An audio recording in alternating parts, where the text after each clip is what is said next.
నమస్కారం. మనం ఈరోజు ఈ భాగంలో 6వ తరగతి తెలుగు వాచకంలోని 9వ పాఠ్యాంశమైన చీమల బారు అనే పాఠ్యాంశంలో 2వ భాగాన్ని నేర్చుకుందాం.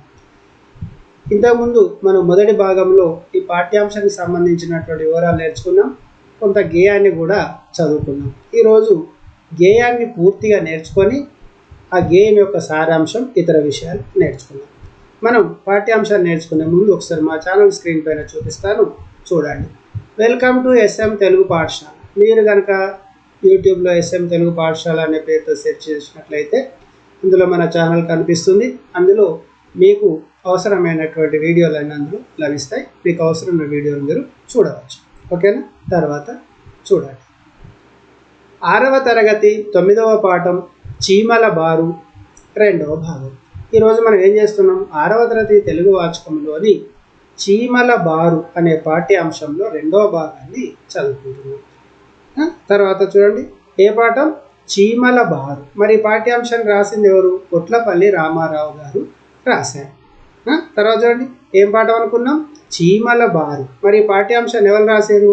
కొట్లపల్లి రామారావు గారు రాశారు. ఓకేనా? తర్వాత చూడండి, ప్రవేశిక. ఈ ప్రవేశికను మనం మొదటి భాగంలో చదువుకుందాం. అయినప్పటికీ ఈ భాగంలో కూడా మరొకసారి చదువుదాం, చూడండి. ప్రవేశిక. సృష్టిలోని ప్రాణులు విలక్షణమైన నైపుణ్యాలను కలిగి ఉంటాయి. సృష్టిలో ఉన్నటువంటి ప్రాణులు ఒక్కొక్క ప్రాణి ఒక్కొక్క రకమైనటువంటి నైపుణ్యాన్ని కలిగి ఉంటుంది. కొన్ని వేగంగా పరిగెత్తుతాయి. మీకు ఇంతకుముందు మొదటి భాగంలోనే చెప్పాను, చిరుత వేగంగా పరిగెత్తుతుంది అని. కొన్ని ఆకాశంలో ఎగురుతాయి. ఏమి ఎగురుతాయి? పక్షులు. కొన్ని పాడుతాయి. ఇది కూడా చెప్పారు. నైటింగేల్ అనే ఒక పక్షి ఉంటే చాలా అద్భుతంగా పాడుతుంది. కొన్ని నాట్యం చేస్తాయి. నెమళ్ళు నాట్యం చేస్తాయి. కొన్ని నివాసాలు ఏర్పరచుకోవడంలో, ఆహారం సేకరించుకోవడంలో ప్రత్యేకతను కనబరుస్తాయి. నివాసాలు ఏర్పరచుకోవడంలో గిజిగాడ్ అనే పక్షి గురించి మీకు మొదటి భాగంలోనే చెప్పాను. ఏ ప్రాణి కూడా సోమరితనంతో ఉండదు. ఈ సృష్టిలో ఉన్నటువంటి ఏ ప్రాణి కూడా సోమరితనంతో ఉండదు, కేవలం మనుషులు తప్ప. కొంతమంది మనుషులు ఉంటారు, ఏ పని చేయరు. అట్లాంటి వాళ్ళు కూడా మీకు తెలిసే ఉంటుంది. ఈ మనుషుల్లోనే కొంతమంది సోమరితనంతో జీవించే వాళ్ళు ఉన్నారు తప్ప వేరే ఏ ప్రాణిలో కూడా అలాంటి వాళ్ళు లేరు. ఇంకేముంది? నిశితంగా పరిశీలిస్తే మనిషి వాటి నుండి నేర్చుకోవాల్సిన అంశాలు ఎన్నో కనిపిస్తాయి. మనిషి కనుక సూక్ష్మంగా పరిశీలించినట్లయితే, ఎవరిని? ఈ సృష్టిలో ఉన్నటువంటి ప్రాణులను సూక్ష్మంగా నిశితంగా పరిశీలించినట్లయితే మనం వాటి నుంచి నేర్చుకోవాల్సినటువంటి అంశాలు ఎన్నో ఉంటాయి. చిన్న ప్రాణులైన చీమలు ఎంత కష్టపడతాయో, ఎంత క్రమశిక్షణతో మెలుగుతాయో తెలుసుకోవడానికి ఈ పాఠం చదవాలి. చిన్న చీమలు ఎంత క్రమశిక్షణగా ఉంటాయి, ఎంత కష్టపడతాయి అనే విషయం మనం తెలుసుకోవడానికి ఈ పాఠ్యాంశాన్ని మనం చదవాలి. మీకు మొదటి భాగంలోనే ఈ ప్రవేశికను చాలా విపులంగా వివరించి చెప్పాను, అందుకే నేను ఇక్కడ కొంచెం మామూలుగా ఎక్స్ప్లెయిన్ చేశాను. ఓకేనా? తర్వాత చూడండి, గేయం. ఈ గేయాన్ని మనం మొదటి భాగంలోనే చదువుకొని దీని యొక్క అర్థాన్ని కూడా నేర్చుకున్నాం. అయినా మరొకసారి చదువుతాను, చూడండి ఒకసారి. ఓకేనా? చదవడం అంటే పాడడం. ఒకసారి పాడుకుందామా? చూడండి.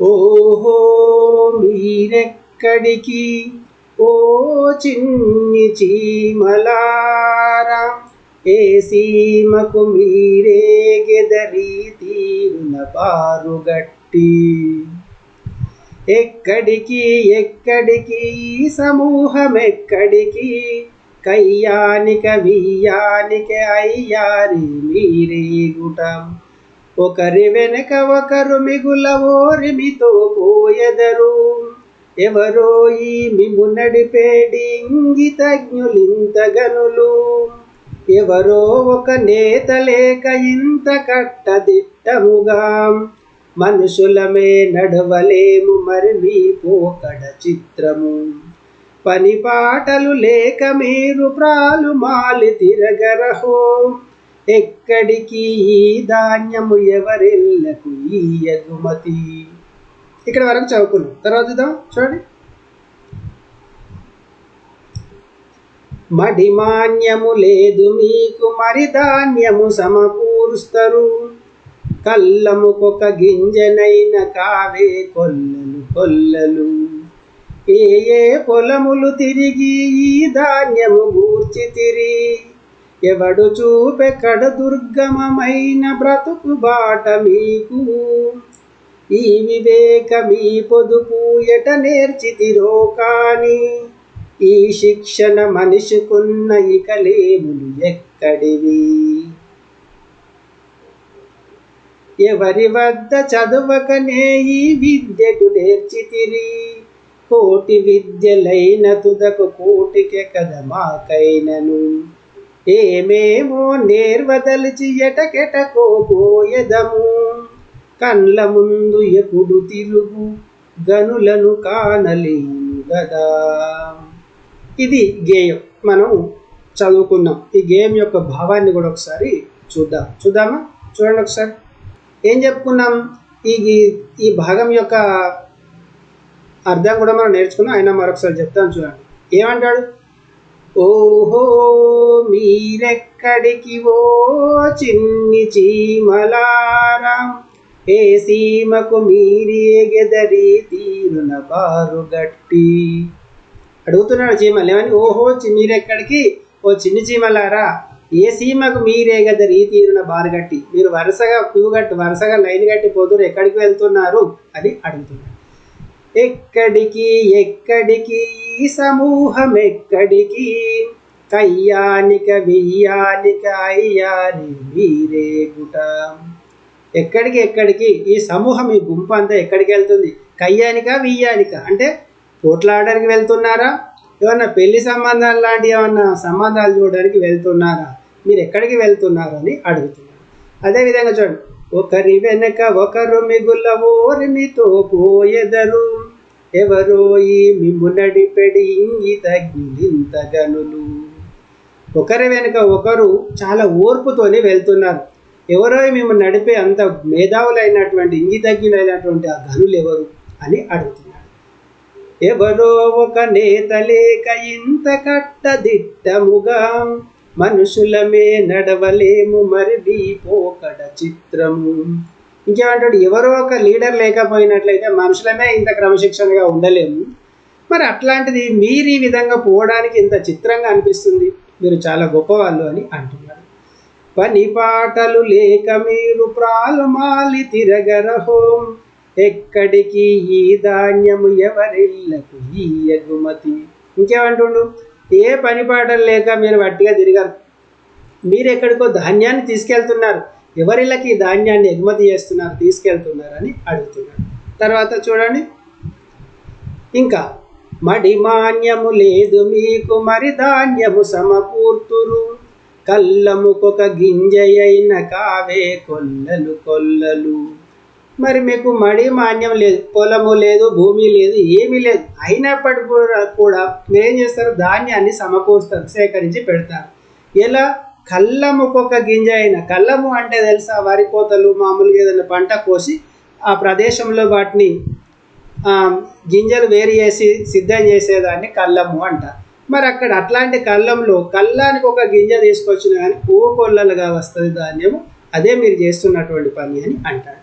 ఇక్కడ చూడండి, ఇంకా ఏ పొలములు తిరిగి ఈ ధాన్యము కూర్చితిరి, ఎవడు చూపె కడు దుర్గమమైన బ్రతుకు బాట మీకు. ఇంకేమంటాడు?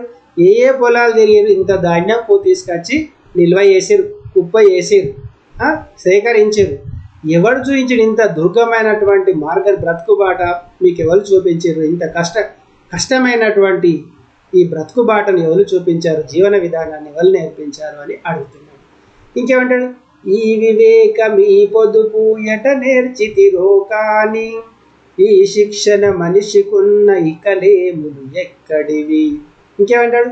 ఈ వివేకం, ఈ తెలివి, ఈ పొదుపు ఎక్కడ నేర్చుకున్నారో కానీ ఈ శిక్షణ, మీకున్నటువంటి క్రమశిక్షణ, మీరు చేసేటువంటి పొదుపు మనుషులు చేసినట్లయితే ఇక మనుషులకు లేములు అంటే లేమి అనేతనం ఎక్కడ లేమితనం అనేది ఎక్కడ ఉండదు అని అంటున్నాడు. ఎవరి వద్ద చదవకనే ఈ విద్యకు నేర్చితిరి, కోటి విద్యలైన తుదక కూటికే కదా మాకైనను. ఇంకేమంటాడు? ఎవరి దగ్గర చదువుకోలేదు. మరి చీమల వాళ్ళ దగ్గర చదువుకునే, మీ దగ్గర చదువుకోలేదు కదా, ఎవరి దగ్గర చదువుకోలేదు. అయినా కూడా ఈ విద్య ఎట్లా నేర్చుకున్నారు? మీరు ఎవరి వద్ద చదువుకోలేదు, మరి అయినా విద్యలన్నీ ఎట్లా నేర్చుకున్నారు? అయినా ఏముందిలే, కోటి విద్యలైన తుదకు కూటి కొరకే కదా మాకైనా. కోటి విద్యలు కూటి కొరకే, వాటికైనా మనకైనా. మాకు కూడా కోటి విద్యలు కూటి కొరకే కదా, ఇవన్నీ పడే కష్టాలన్నీ కూడా కూటి కొరకే కదా అని అంటున్నాడు కవి. ఇంకేమంటాడు? ఏమేమో నేర్వదలిచి ఎటకెటకోపోయదము, కళ్ళ ముందు ఎప్పుడు తిరుగు గనులను కానలేము గదా. ఇంకేమంటాడు? ఏదేదో నేర్చుకోవాలని ఎక్కడెక్కడికో పోయి వస్తాం, ఏదో నేర్చుకోవాలని ఎక్కడెక్కడో తిరుగుతాం, ఎన్నో రకాలైనటువంటి ప్రయత్నాలు చేస్తాం. కానీ కళ్ళ ముందు తిరుగుతున్నటువంటి గనులను కాలేమా? మీరు ఇంత గొప్పవాళ్ళు, మా కళ్ళ ముందే తిరుగుతున్నారు, అయినప్పుడు కూడా మిమ్మల్ని కానలేకపోతున్నాం, మీ నుంచి ఏం నేర్చుకోలేకపోతున్నామని కవి అంటాడు. ఇది ఈ గేయం యొక్క సారాంశం. ఓకేనా? భావం, నేను చెప్పినటువంటి భావం. దీని వెనుక సారాంశం ఉంటుంది, అది కూడా చూద్దాం. తర్వాత చూడండి, ఆలోచించండి, చెప్పండి. ఈ ప్రశ్నలు ఉంటాయి కదా మనకు పాఠ్యాంశంలో. చూడండి, చీమలు అనవసరంగా తిరగవు అనడంలో కవి ఉద్దేశం ఏమై ఉంటుంది? ఎందుకు తిరుగుతాయా? తిరగవు. ఎందుకు తిరిగాయి? మీరే ఆలోచించి చెప్పాలి. మనిషి కలిసిమెలిసి ఉండకపోవడానికి కారణాలు ఏమై ఉండవచ్చు? ఊహించండి. ఎవరో ఒక నేత లేకుండా ఇంత కట్టదిట్టంగా మనుషులు నడవలేమని కవి ఎందుకన్నాడో ఆలోచించి చెప్పండి. ఎందుకన్నాడు? మీరు ఆలోచించాలి. ఓకేనా? ఇంకా తర్వాత ఉంటుంది చూడండి, ఆలోచించండి, చెప్పండి 2. ఈ రెండవ భాగంలో అంటే రెండవ బాక్సులో ఉన్నటువంటి ప్రశ్న. చీమల విషయంలో కాడు దుర్గమమైన బ్రతుకుబాట మీది అని కవి ఎందుకన్నాడో చెప్పండి. పొదుపు పాటిస్తే దారిద్ర్యం ఉండదని కవి అన్నాడు కదా, మనం ఏ విషయాల్లో పొదుపు పాటించాలి? ఓకే, మనిషి బ్రతకడానికి ఏ విద్యలు నేర్చుకుంటున్నాడో ఆలోచించి చెప్పండి. ఏ విద్యలు నేర్చుకుంటున్నాడు? మీరు ఆలోచించండి, చెప్పండి. మీరు ఆలోచించలేకపోతే ఈ పాఠ్యాంశం యొక్క ప్రశ్నలు జవాబులు పదజాలం వివరించే భాగంలో వీటన్నింటి కూడా నేను జవాబులు వివరిస్తాను. ఓకేనా? తర్వాత చూడండి, ఇక్కడ చూడండి, చీమలు తీసుకొచ్చి కుప్ప వేసినటువంటి రాశిగా పోసినటువంటి ధాన్యాన్ని చూడండి, ఇంత ధాన్యాన్ని సేకరించిన చీమలు. ఓకేనా? తర్వాత చూడండి, సారాంశం ఈ పాఠ్యాంశం యొక్క సారాంశాన్ని చూద్దాం. చూడండి, ఓహో చిన్ని చీమలారా, ఇంత చక్కగా వరుస కట్టి మీరు ఎక్కడికి పోతున్నారు? కొట్లాటకు పోతున్నారా, లేక పెళ్ళికి పోతున్నారా? ఒకరి వెంట ఒకరు వరుసగా చాలు ఓపికతో పోతున్నారు. ఇంత వరుసగా మిమ్మల్ని నడిపే తెలివిగల గొప్పవారు ఎవరో ఒక నాయకుడు లేకపోతే మనుషులమైన మేమే ఇంత సమర్థంగా నడవలేము. అట్లాంటిది మీరు ఇంత చక్కగా క్రమశిక్షణతో నడుచుకుంటూ పోయే విధానం చాలా విచిత్రంగా ఉన్నది. కవి ఇందులో చీమల నడతను అద్భుతంగా వర్ణించాడు. పని పాటలు లేకుండా సోమరితనంతో మీరెప్పుడు తిరగరు. ఈ ధాన్యం అంతా ఎక్కడికి తీసుకొని పోతున్నారు? ఎవరిళ్లకు ఎగుమతి చేస్తున్నారు?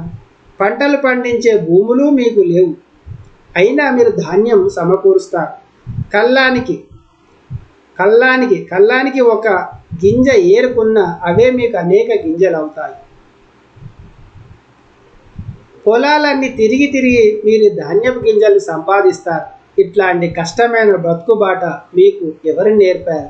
చీమలు ధాన్యాన్ని పొదుపు చేసి భద్రపరుస్తాయి. ఇటువంటి గుణాన్ని మానవులు నేర్చుకోవాలని కవి భావన.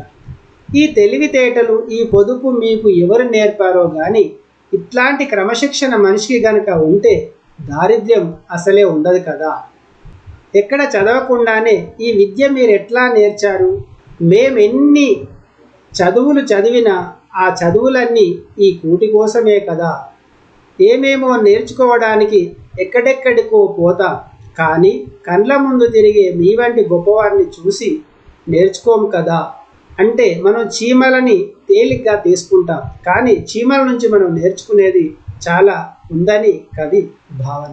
ఇది ఈ గేయం యొక్క సారాంశం. నేను ఇప్పటికే దీని యొక్క అర్థాన్ని వివరించాను, అది ఇందులో ఉన్న విషయమే. ఓకే, తర్వాత చూడండి.